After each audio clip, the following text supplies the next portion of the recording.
que va a ingresar para remover los compuestos de la fase líquida que vamos a encontrar. Tenemos un X sub n más 1, que es la composición de ese líquido que se encuentre rico de los compuestos que queremos transferir masa. O sea que vamos a conocer este punto X n más 1. Y lo que hacemos es entonces, bueno, para esta condición de xn más 1, vengo y trazo un punto donde se intersecte la línea de operación con la curva de equilibrio. Fíjense que aquí tiene lugar la intersección. Encontramos este punto que está acá, que es el que va a corresponder a Y sub n. Este realmente es lo que llamamos Y sub n máximo.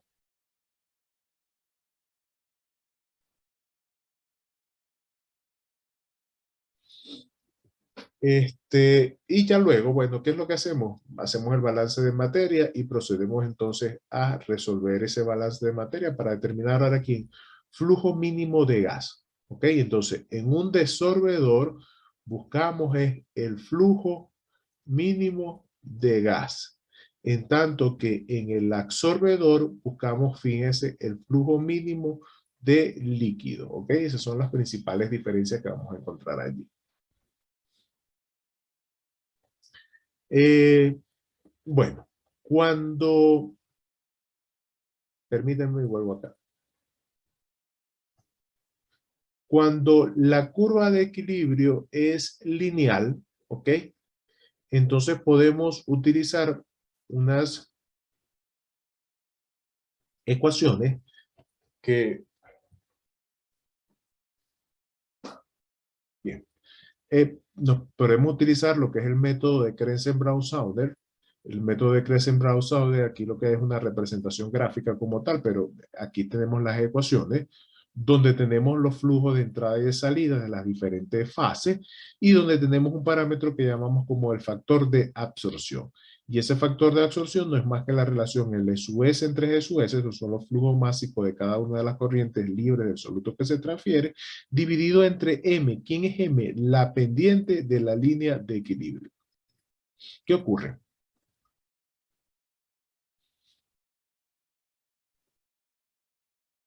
¿O qué estamos diciendo? Lo único que estamos diciendo es que, bueno, que esta curva de equilibrio, donde estamos trabajando, tiene un comportamiento lineal, entonces si su representación gráfica es una línea recta, yo puedo determinar la pendiente de esa curva. Y la pendiente de esa curva será ese valor de M que utilizamos en la ecuación de Sauder-Brown. Vuelvo a la ecuación de Sauder-Brown. Entonces,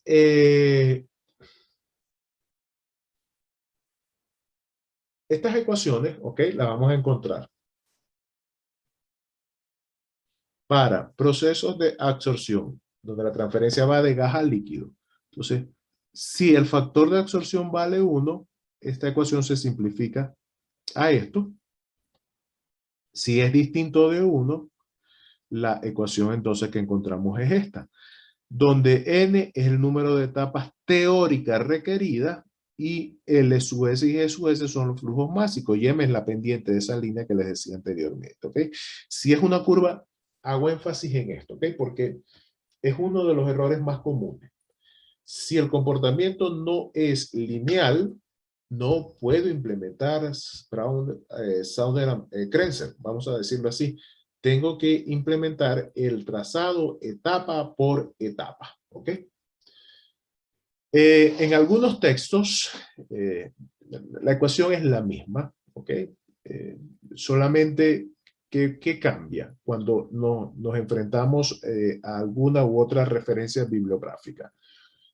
Primero, hay que verificar que esto esté, o verificar no, tener claro si la ecuación que está planteada en la literatura que estamos utilizando está en relación másica o molar o fracción másica o molar. ¿Ok? Entonces hay que tener cuidado si el valor que nos dan corresponde a la relación másica, como en este caso, o podría ser una fracción molar. Entonces ahí es donde cambia una de las primeras cosas que cambia en la columna. en la columna, en la ecuación. También hay otro cambio, que es ese factor de absorción se va a ver modificado, ¿ok? Porque ahora, si estoy trabajando con fracciones molares, esta pendiente está en términos de fracciones molares. Entonces, si esa pendiente está en términos de fracción molar, estos flujos L sub S y G sub S ahora ya no serían flujos libres de solventes, sino que podrían pasar a ser flujos totales. Entonces hay que tener cuidado con eso, ¿ok? Cuando tomen una ecuación de otro material, de la literatura, tengan cuidado entonces identificar con qué trabajan, relación molar o relación másica.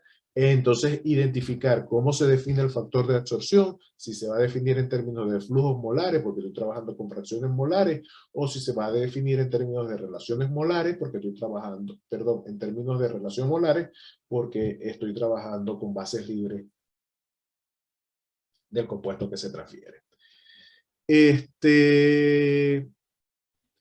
En los procesos de desorción encontramos ecuaciones también, ¿ok? Que son similares, equivalentes. De hecho, en algunos procesos o en algunos textos de referencia, no encontramos en la ecuación de desorción el parámetro A, sino que vamos a encontrar el parámetro S. Pero S no es más que 1 sobre A, ¿ok? Es el inverso del factor de absorción. Entonces, tampoco no nos asustemos por eso. Esto es lo que yo llamaría mucha carpintería matemática, ¿ok? En el sentido de que, bueno, cambia un parámetro, cambia un valor, sigue siendo la misma definición, sigue siendo la misma ecuación, solamente representado de otra manera.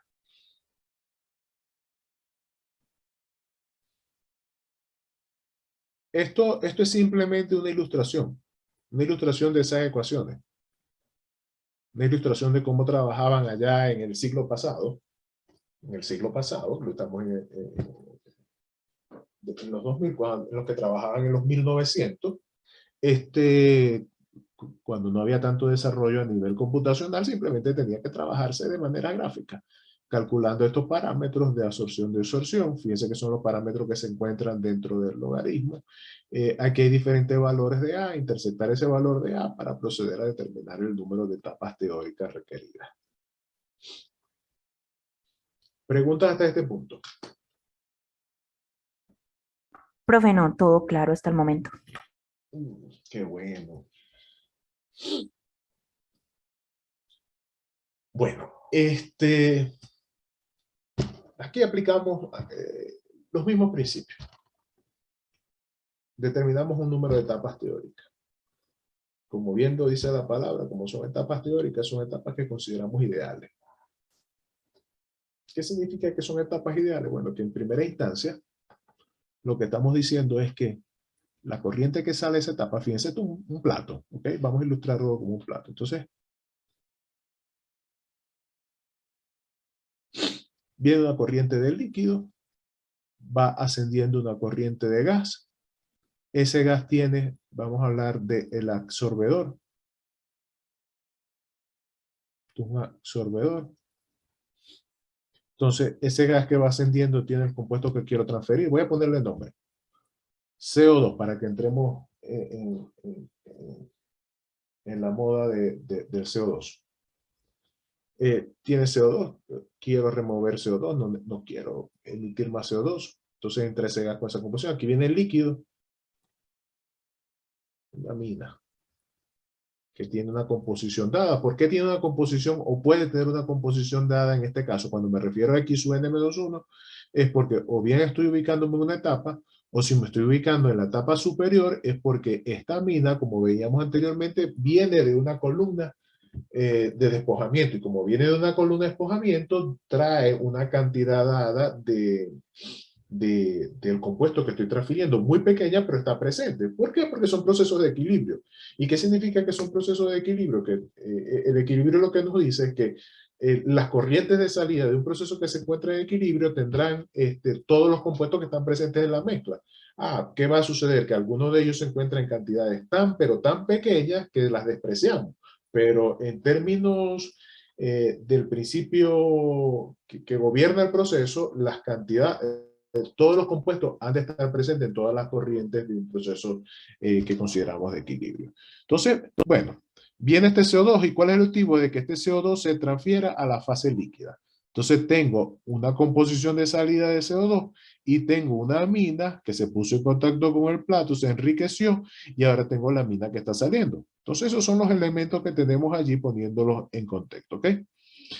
¿Qué sucede? Bueno, que nosotros necesitamos determinar generalmente, ¿ok? Porque nuestros procesos son reales, no son ideales, cuáles son las condiciones reales de salida. ¿Qué pasa? Fíjense, esta es la composición de gas que sale de la etapa y esta es la composición de líquido que sale de la etapa. Si esa etapa la consideramos ideal, simplemente lo que va a ocurrir es que Y sub I está en equilibrio con X sub I N más. ¿Qué significa esto? Que estos dos son composiciones determinadas por la curva de equilibrio. Pero ¿qué va a ocurrir en la práctica? Bueno, que realmente ellas no van a estar en equilibrio, entonces necesitamos lo que es la eficiencia de Murphy para estimar entonces qué tan alejada una etapa ideal se encuentra del equilibrio, ¿ok? Estamos reforzando conocimientos que ustedes ya han manejado. Entonces, esa eficiencia de Murphy, aquí tenemos dos. Tenemos una eficiencia de Murphy para la fase vapor, porque está definida simplemente en términos de las composiciones de la fase vapor, y tenemos